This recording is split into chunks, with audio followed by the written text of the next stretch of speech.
The topic for today's discussion is human salmonellosis. The term salmonellosis, it includes complex group of foodborne infections.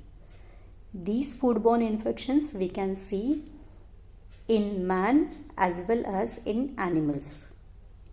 So accordingly, salmonellosis can be termed as human salmonellosis and animal salmonellosis.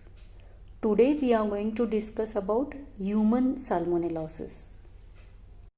The commonest clinical manifestation of a salmonella infection, it includes gastroenteritis, which is mainly characterized by vomiting and diarrhea. Salmonellosis is one of the most important global causes of diarrheal diseases.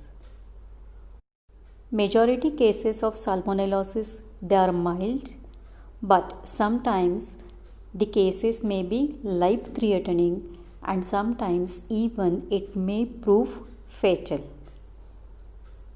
The severity of the disease, it depends on the host factors and it depends on the serotype of salmonella. In addition to the clinical illness, in addition to the deaths in humans, salmonellosis, it also contributes to economic losses in food industries. The term food poisoning is commonly applied to salmonellosis.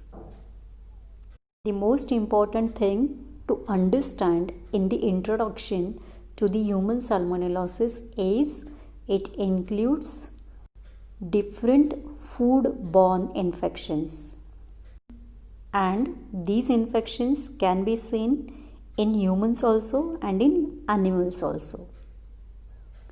Problem statement: salmonellosis is a global problem. Whatever total cases of foodborne diseases are reported globally, out of that 60% to 80% cases occur due to salmonellosis. And out of these, more than 50% cases, they are caused by Salmonella typhimurium. The most important species responsible for causing salmonellosis is Salmonella typhimurium. Globally, what condition we can see regarding salmonella infections in developed countries? In developed countries, the incidence of typhoid fever has declined, but incidence of other salmonella infections has increased. In developing countries, commonly salmonella infections are manifested as diarrheal diseases. The cases of salmonellosis can be seen in sporadic form as well as in small outbreaks, and the commonest cause for occurrence of salmonellosis is consumption of contaminated food. Another problem which is related to salmonella infection at global level, it includes development of resistance to antimicrobial agents by different serotypes of salmonella bacteria, and these drug resistant salmonella microorganisms, they are showing resistance to fluoroquinolones, which are most commonly used in the treatment of salmonellosis. So remember, emergence of drug resistant serotypes of salmonella microorganisms is one of the global public health concern. The burden of foodborne salmonella infections is important, and every year almost 1 in 10 people they fall ill, and 33 million people every year they lose their life. Occurrence of diarrheal diseases due to consumption of unsafe food, it is very common, and every year about 550 million people they fall sick, and out of these 220 million children they are under the age of 5 years. So occurrence of diarrheal diseases due to consumption of unsafe food, it is most common in under 5 age group. These foodborne diarrheal diseases can occur in severe form in young children. As we are saying that Salmonella infections, they are commonly occurring due to consumption of unsafe food.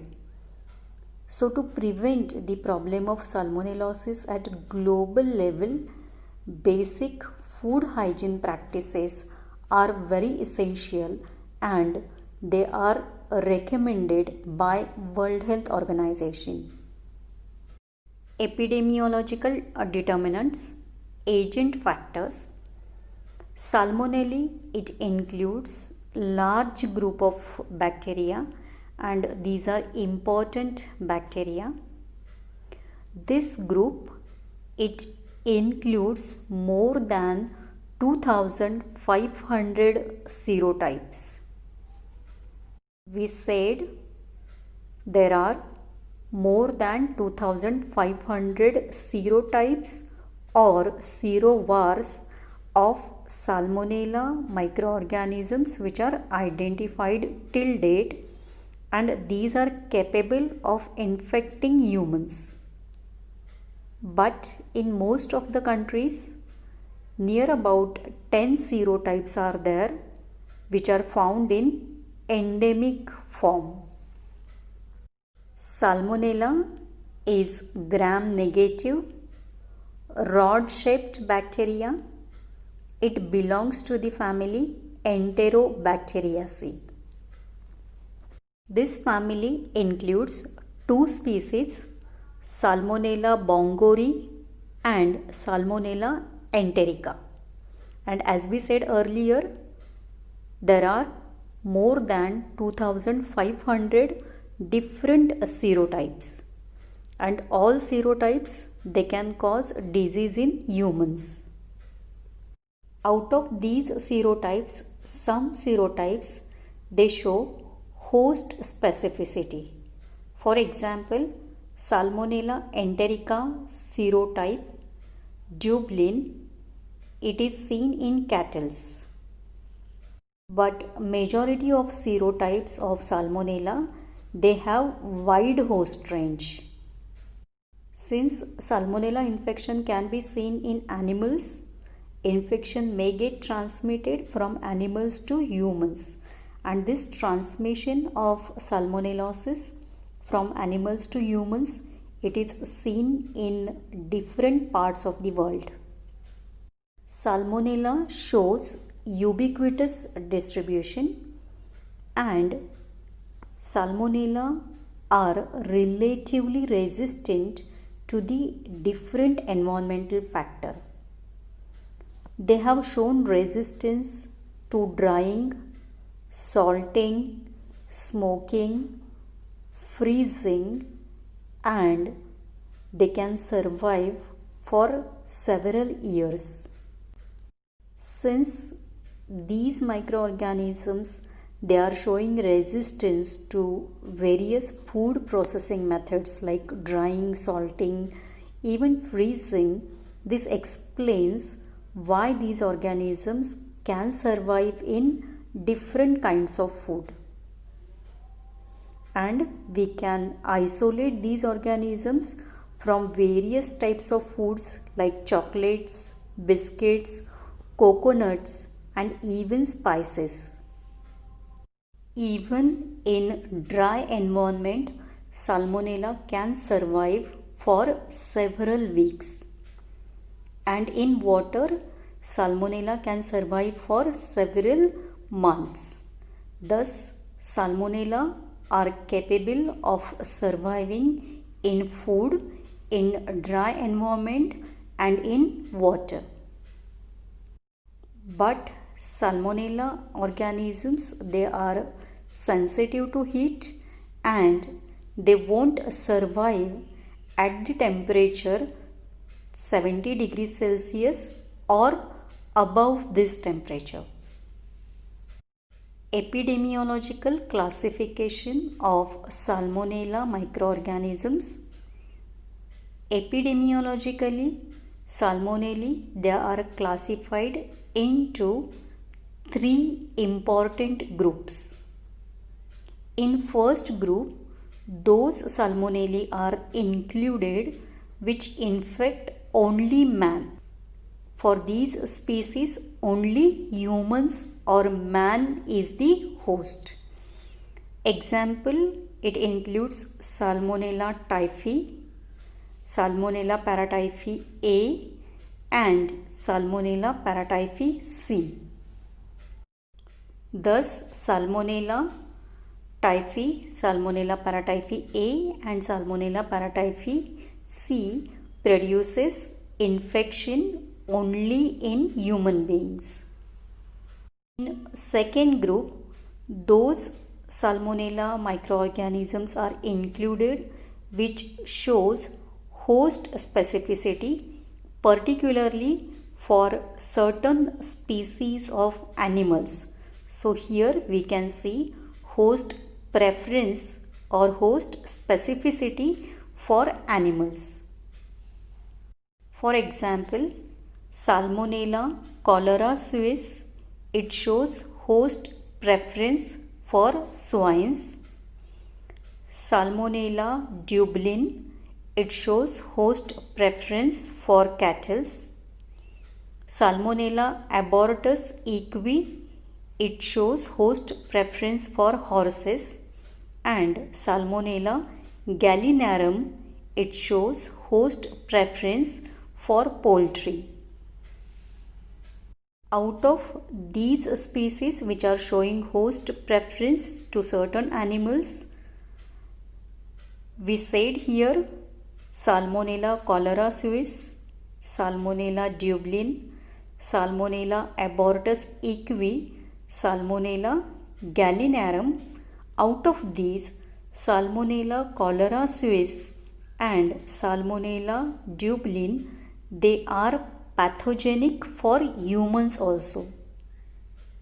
It means Salmonella cholera suis and Salmonella dublin can produce infection in human beings also. The third epidemiological group of Salmonella organisms, it includes those species or those Salmonella microorganisms which do not show any specific or any particular host preference, but they are capable of infecting both man as well as animals. The examples in this group, it includes Salmonella typhimurium, Salmonella enteritidis. Initially, we said more than 2,500 serotypes are identified. Out of these 2,200 serotypes, they belongs to this third group, where we said Salmonella do not show host preference and capable of infecting both humans as well as animals.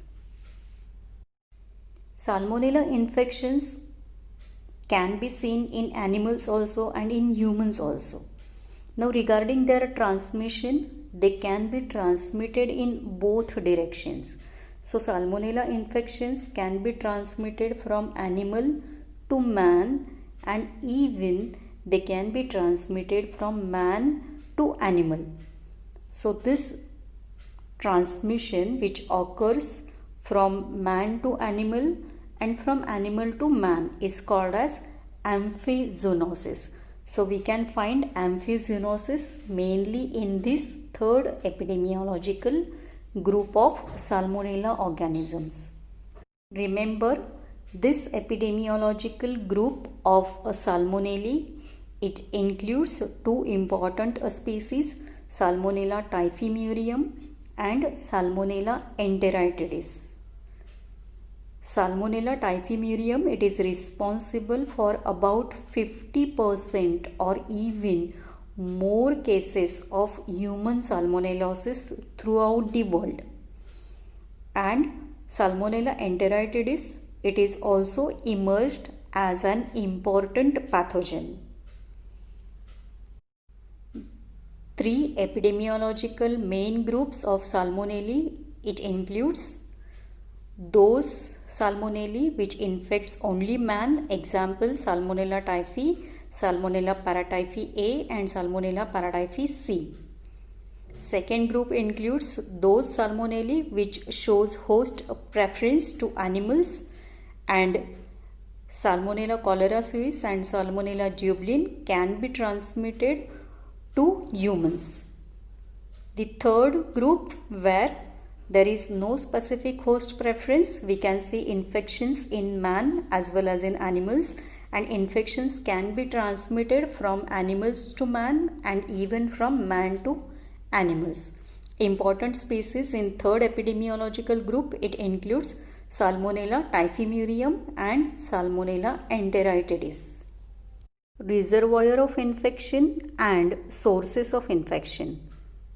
The main reservoir of Salmonella is man as well as animals, and mainly we can find Salmonella in intestinal tract of man and animals. Salmonella bacteria, they are widely distributed in domestic animals as well as in wild animals. Higher prevalence of Salmonella microorganisms, it is seen in food animals like poultry, pigs, cattle, and even high prevalence of Salmonella bacteria, it can be seen in pets like cats, dogs, even it is seen in birds and even in reptiles like turtles. The characteristic feature of Salmonella is that it can pass through the entire food chain, from animal feed to the primary production of food and even to the food which is present in the household or the food service establishments. Therefore, the contaminated food is the most important source of infection. And generally, human salmonellosis, it is acquired through consumption of contaminated food of animal origin. So here we said the most important reservoir for Salmonella is man as well as animal, and the most important sources of infection, it includes contaminated food, it includes animals, and it includes environment, and even it includes man. First we will see about foods. The primary sources of infection, it includes foods of animal origin, and particularly it includes commercially prepared foods like meat, poultry, egg products, and out of these meat and poultry, it gets contaminated mainly during the process of slaughtering. Eggs may get contaminated directly whenever the cracks are present in the shell of the eggs. The recent investigations suggest that Salmonella bacteria may penetrate the ovaries of egg-laying chickens, Thus, we said here that food is important vehicle which is involved in transmission of Salmonella bacteria. But what vehicle is involved in transmission of salmonellosis? It differs from country to country. Here we are talking about that food article which ultimately becomes the vehicle for transmission of Salmonella bacteria. In USA, beef is the important vehicle. In England, poultry is the important vehicle.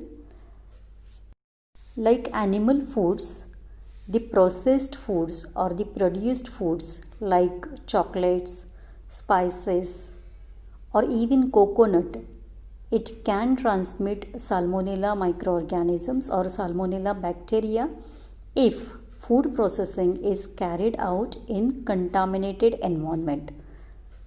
So in addition to animal foods, processed food is another source of infection.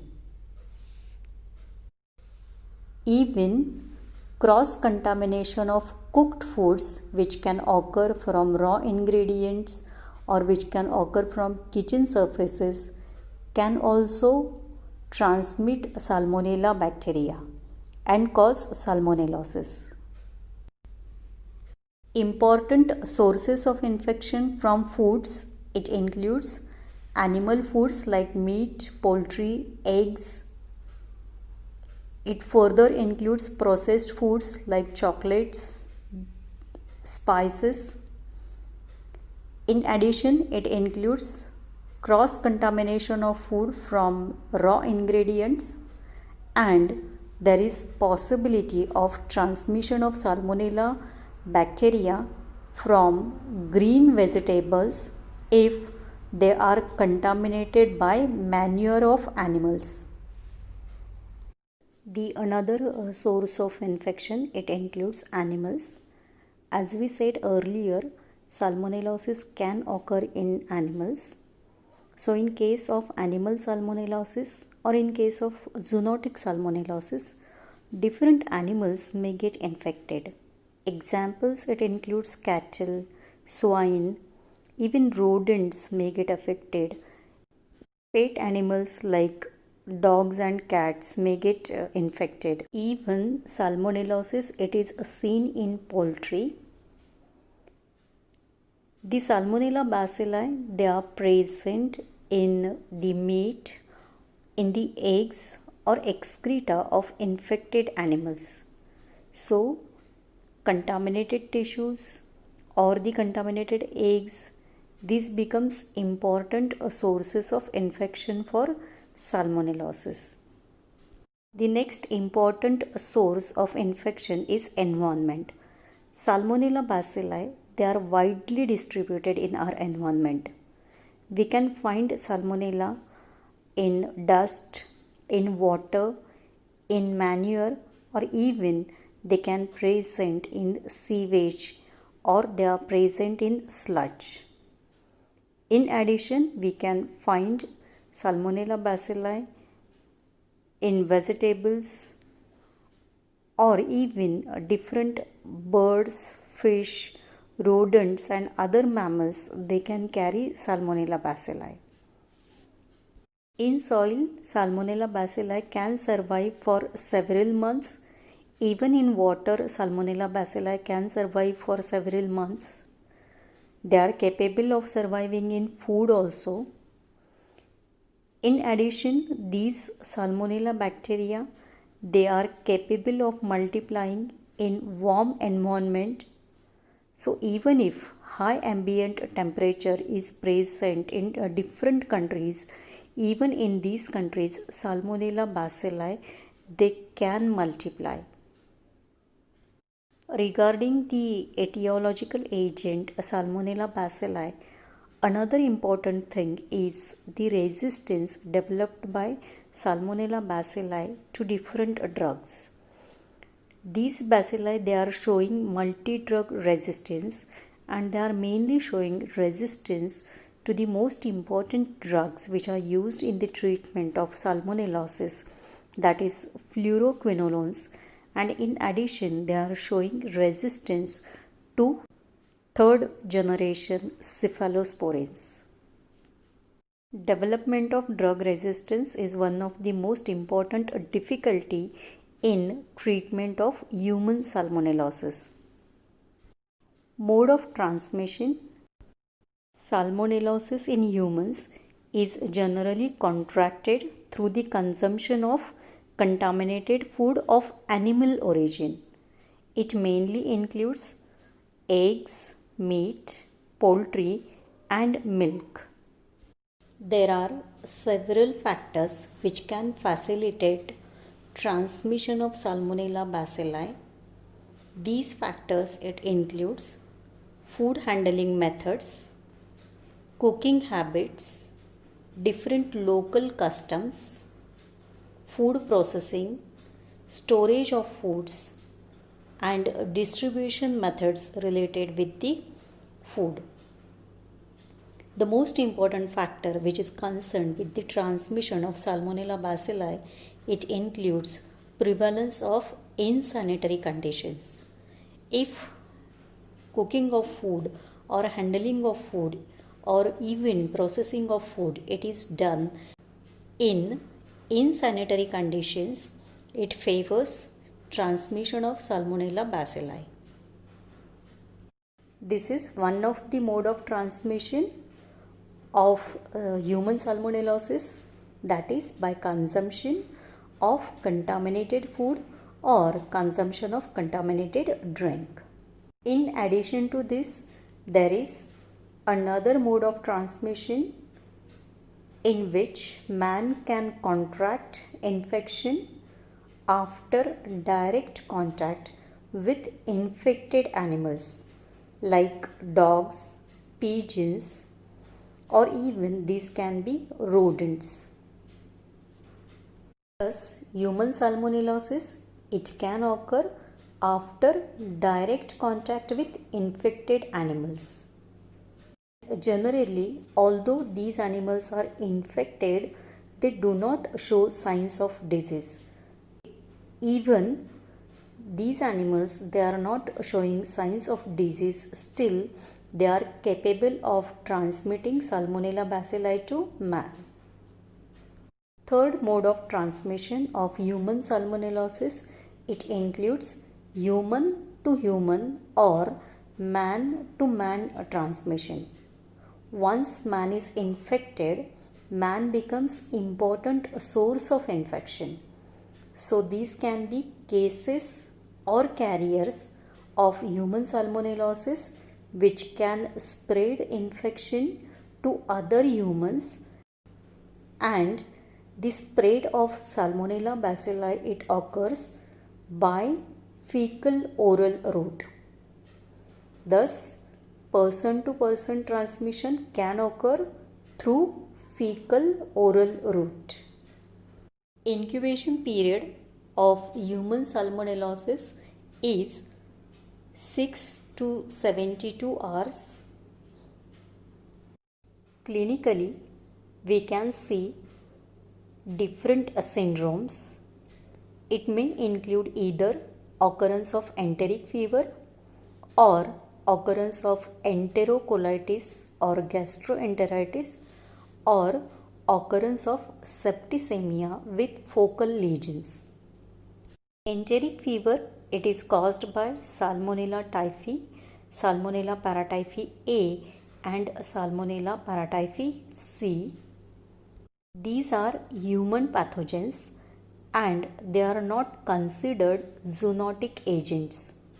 But Salmonella paratyphi B, it is found in man also and it is found in animals also. It can be isolated from chicken, cattle, sheep, swine, even from mice and monkeys. Thus, one of the important clinical manifestation, it includes enteric fever, which can be caused by Salmonella typhi, Salmonella paratyphi A, Salmonella paratyphi C, or even Salmonella paratyphi B. The characteristic manifestation of enteric fever, it includes step ladder pattern of fever, Fever is associated with chills, malaise, headache, abdominal pain, constipation. There are two important features of enteric fever or typhoid fever. It mainly includes rose spot rash. This is erythematous papular rash, and the papules, they are about 2 to 3 millimeter in diameters. And the most important feature of rose spot rash is that it fades on application of pressure. And generally this rose spot rash, which is seen mainly on the trunk, it disappears in 3 to 4 days. Regarding GI manifestations, there can be constipation, which is reported generally in early stage of illness, or in few patients there can be pea soup diarrhea. I repeat, pea soup diarrhea. Diarrhea may be associated with abdominal distension. One more important sign we can see, that is enlargement of spleen or splenomegaly. The another manifestation of salmonellosis, it can be Salmonella enterocolitis or gastroenteritis. Gastroenteritis or enterocolitis, it is the most common manifestation of Salmonella infection. The manifestations of gastroenteritis generally appears within 6 hours to 48 hours of consumption of food contaminated with Salmonella bacilli. Clinically, you can see there is nausea, vomiting and diarrhea, which may be associated with low-grade fever and headache. In majority of patients, the infections are mild and only it is manifested by diarrhea. But those cases which develops severe infection, there may be dehydration, and these cases may require replacement of fluids and electrolytes. In majority of cases, the episodes of diarrhea, they resolve within 2 to 3 days, but still consistency of stools may remain loose for several weeks after a resolution of diarrhea or after a resolution of symptoms of gastroenteritis. Salmonella food poisoning is extremely common form of food poisoning, and as per recent statistics, the incidence of food poisoning due to Salmonella, it is increasing, and there are several reasons for a rise or for increase in cases of Salmonella food poisoning. These reasons includes increase in international trade related with human food, increase in community feeding practices, or increase in social events where food is consumed by different members of a society in that particular event. In addition, prepared foods or processed foods, they are used in different parts of the world. Simply we can say there is widespread distribution of prepared foods or processed foods, and there is higher incidence of salmonellosis in farm animals. There is one more possibility which can contribute to increased incidence or increased occurrence of food poisoning due to Salmonella. It includes widespread use of detergents. These detergents, they are used in different households, and these detergents, they interfere with the sewage treatment. It is increased use of detergents which interfere with the sewage treatment. There are different species of Salmonella which can cause food poisoning.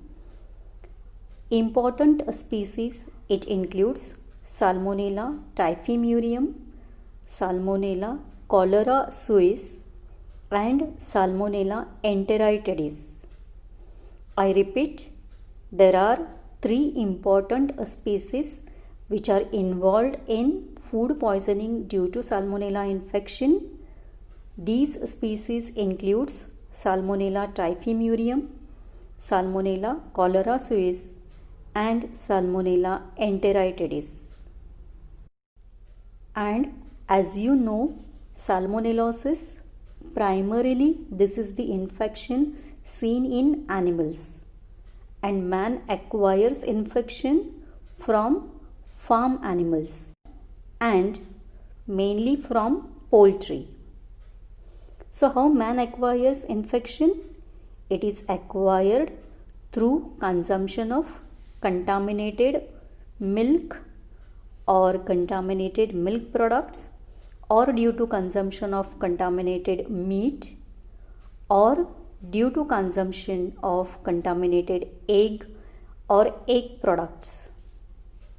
In addition, it is important to understand here that Salmonellosis, it can be seen in rodents, that is rats and mice. So there is one more possibility that the foodstuffs may get contaminated by urine and feces of rodents, specifically if these rodents are heavily infected. So heavy infection in rodents, it can contaminate foodstuffs by their urine and feces, and consumption of such contaminated foodstuffs can also result in Salmonella food poisoning. After consumption of food which is contaminated with Salmonella bacilli, for example contaminated milk, milk products, egg products, or meat or poultry, within 12 to 24 hours manifestations of food poisoning occurs. The portal of entry for Salmonella bacilli is ingestion. So these bacilli, they enter through contaminated food. In intestine, these bacilli, they multiplies and they give rise to acute enteritis and colitis. In majority of cases, onset is sudden. There is fever which is associated with chills. There is nausea, vomiting, and the most important characteristic feature of Salmonella food poisoning is profuse watery diarrhea. I repeat, it is profuse watery diarrhea. These manifestations of Salmonella food poisoning, they remains for 2 to 3 days. In other words, we can say the disease resolves within 2 to 3 days. But in 1% case, the prognosis may be dangerous, and mortality due to Salmonella food poisoning, it is seen in 1% case.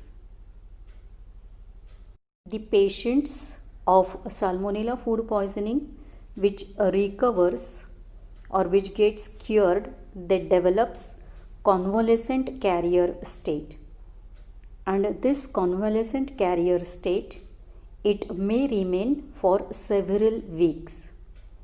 So we can say in Salmonellosis we can find convalescent carriers, and these carriers, they are dangerous in the community because these carriers, they keeps excreting Salmonella bacilli, and we know in cases of improper sanitation, human to human transmission can occur by fecal oral route.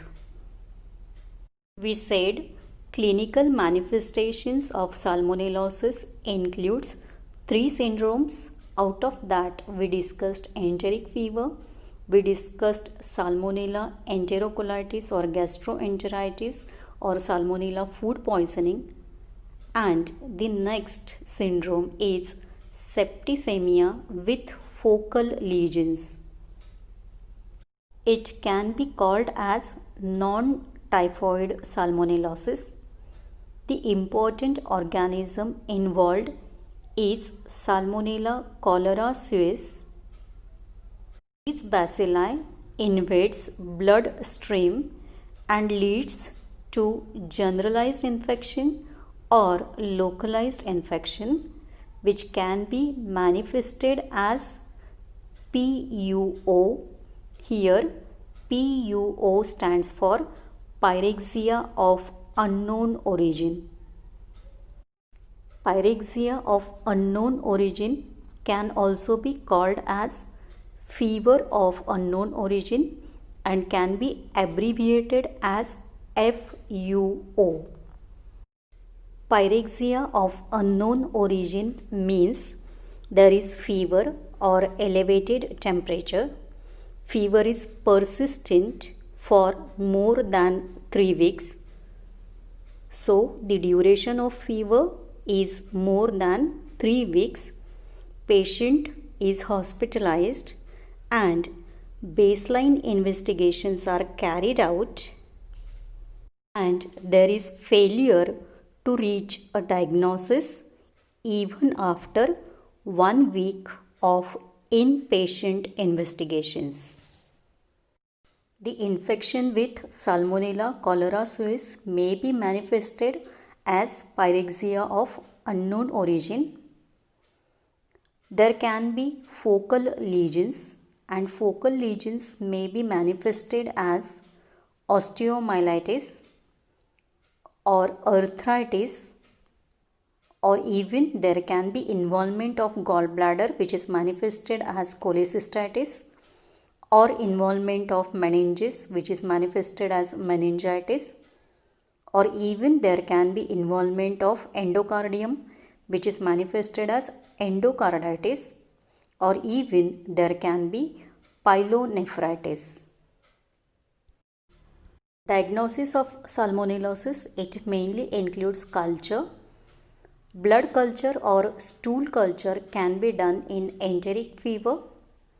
For cases of salmonellosis presenting with gastroenteritis or enterocolitis, stool culture is positive, and for cases presenting with septicemia with focal lesions, blood culture should be done. The blood cultures come positive for these cases. Thus, the most important diagnostic method, it includes cultures, and for this we can take sample of stool or sample of blood. Remember, blood culture or stool culture can come positive in enteric fever. For gastroenteritis, it is stool culture which is often positive, and for septicemia with focal lesions, it is blood culture which is positive. Treatment of salmonellosis. The cases of salmonellosis presenting with gastroenteritis where there is a severe diarrhea and a dehydration, such cases requires fluid replacement, and a rehydration is essential in these cases. Depending upon the degree of dehydration, rehydration can be given orally or it can be given intravenously. As per the guidelines given by World Health Organization, the cases of salmonellosis which are mild or moderate do not require antimicrobial therapy. Thus, routine antimicrobial therapy should not be given to the cases presenting with mild or moderate infection. Why this recommendation is given by World Health Organization? This is because administration of antimicrobials may not completely eliminate the bacteria, But in addition, it may cause emergence of drug-resistant strains of the bacteria. As far as treatment of mild or moderate cases of salmonellosis is concerned, it is important to understand here that routine administration of antimicrobial therapy to mild or moderate cases of salmonellosis may not eliminate these bacilli, but it can cause drug resistance, or it can cause emergence of drug resistant strains of Salmonella bacilli. But remember, antimicrobial therapy is indicated, that is, it should be given to high risk people. So these high risk groups for salmonellosis to whom antimicrobial therapy is recommended includes infants, elderly population and immunocompromised patients. Thus, antimicrobial therapy should be given to infants, to elderly patients and to immunocompromised patients. In addition to this, antimicrobial therapy must be given to all those cases in whom infection spreads from intestine to other parts of the body. That is, if patients are presenting with osteomyelitis, arthritis or pyelonephritis or other manifestations like meningitis, cholecystitis, endocarditis, etc.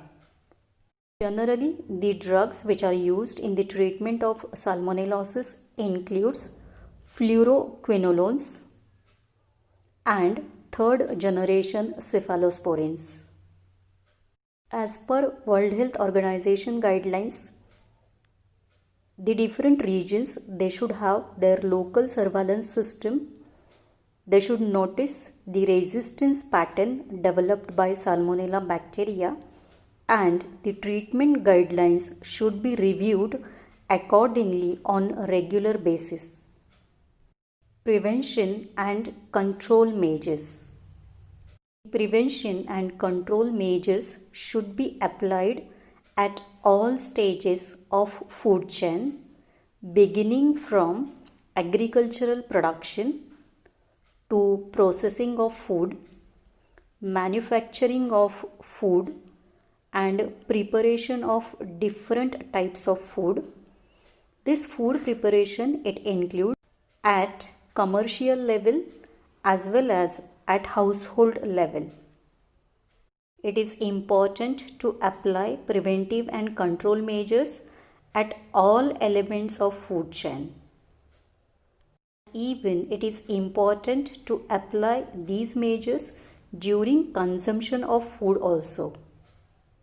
Different elements in food chain includes farm animals, animal products, processing of food, manufacturing and preparation of food at commercial level, at household level and consumption of food.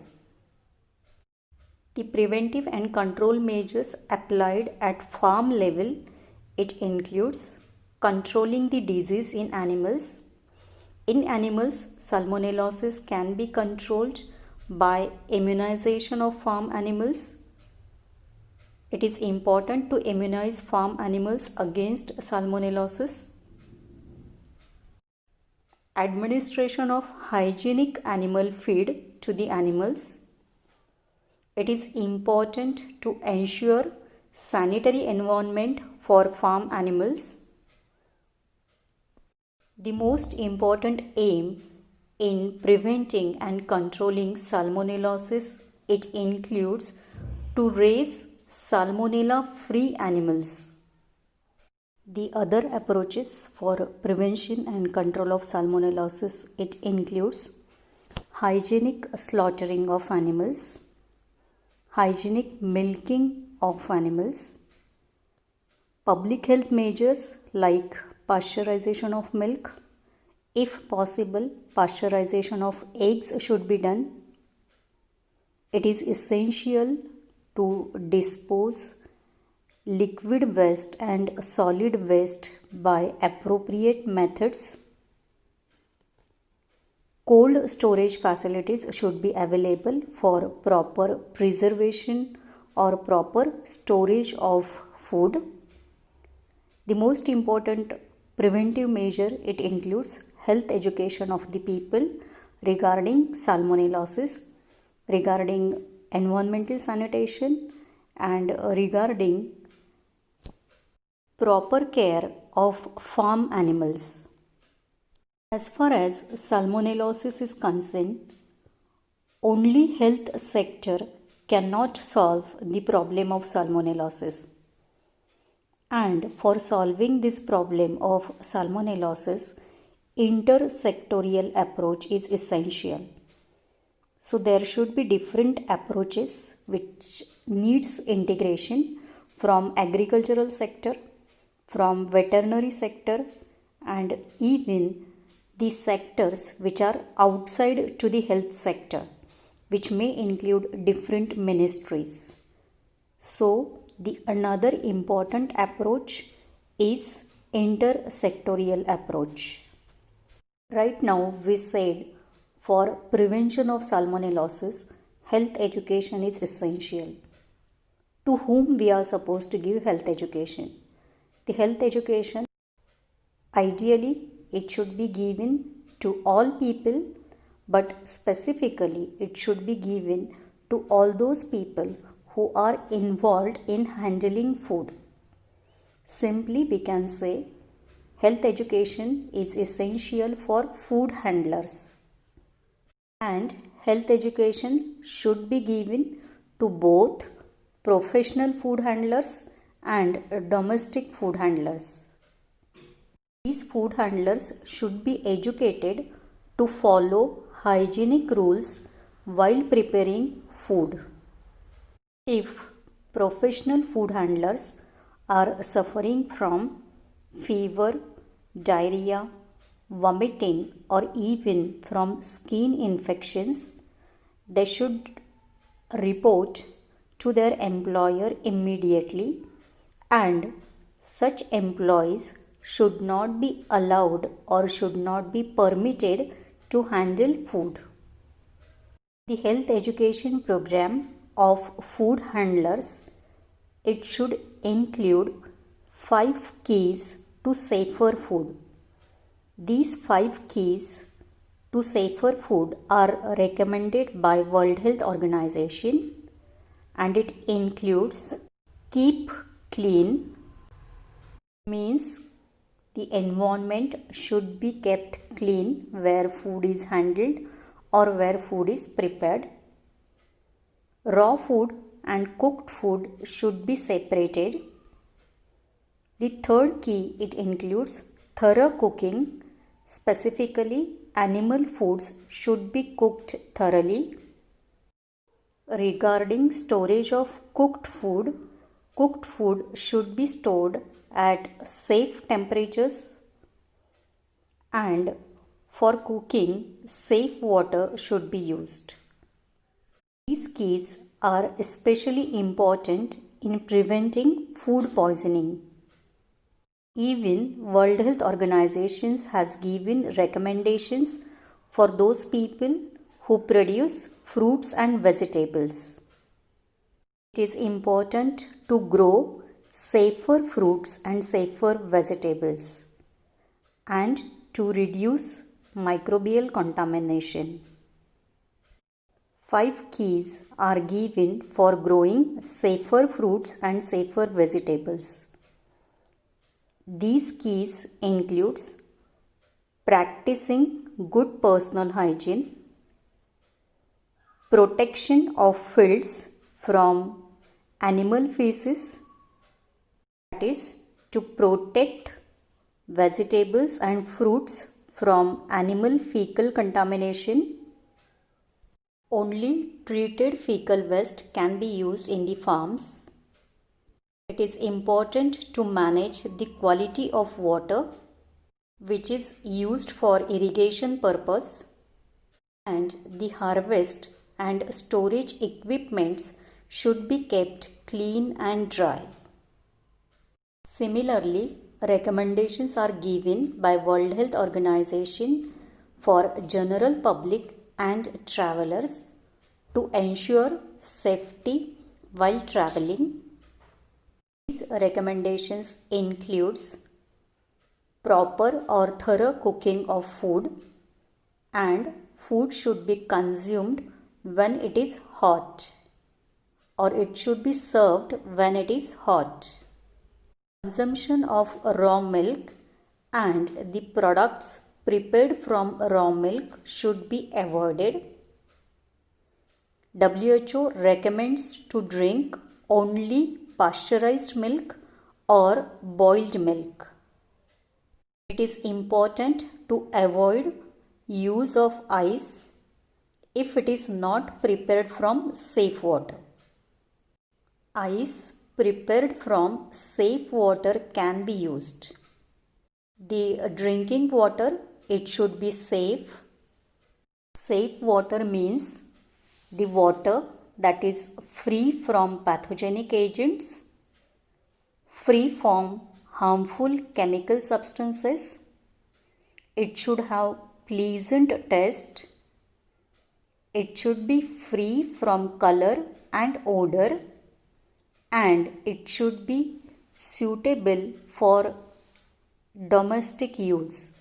The most important criteria of safe water, it includes it must be free from pathogens. Thus, for drinking water, the water should be safe. If safety of drinking water is questionable, then water can be boiled, and after boiling it can be consumed. Boiling, it is the most suitable and satisfactory method of purification of water at household purpose. It is important that water must be brought to a rolling boil for 10 to 20 minutes. This process of rolling boil for the period of 10 to 20 minutes, it kills all the bacteria, spores, cysts and ova. As an alternative to boiling, we can use chlorine solution or chlorine tablets or high-test hypochlorite for disinfection of water.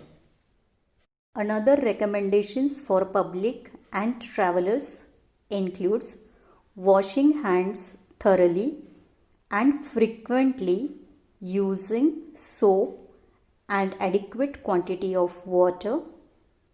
Particularly, it is essential after contact with pets, after contact with farm animals, and after defecation or after urination. Even it is important to wash hands before handling or before preparing or before serving food. It is important to wash fruits and vegetables thoroughly, particularly if they are eaten raw. Recap: the term salmonellosis includes complex group of foodborne infections affecting both man and animals. There are more than 2,500 serotypes of Salmonella which can infect humans. Epidemiologically, Salmonella bacilli are classified into three main groups. First group includes Salmonella typhi, Salmonella paratyphi A and Salmonella paratyphi C, which mainly infects man or which infects only man. The Salmonella bacilli included in second group, they show host preferences. Mainly they affects animals.